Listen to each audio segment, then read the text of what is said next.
Rusia telah mengerahkan jet tempur untuk mencegat dua pesawat pembom strategis Amerika Serikat yang melintasi perbatasannya di Laut Barents, Kutub Utara pada Minggu 21 Juli 2024. Kementerian Pertahanan Rusia mengatakan telah mengerahkan jet tempur untuk mencegat target udara yang mendeteksi perbatasan negara Federasi Rusia.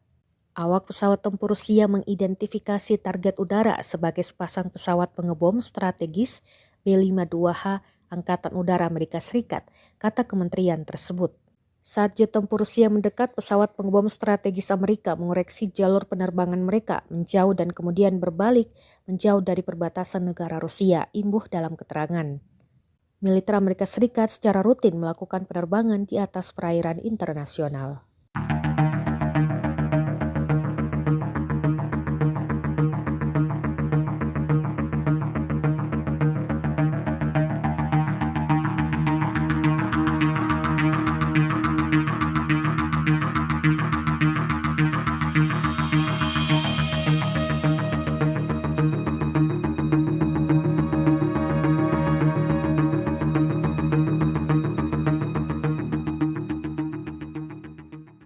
Download Tribun X sekarang, menghadirkan lokal menjadi Indonesia.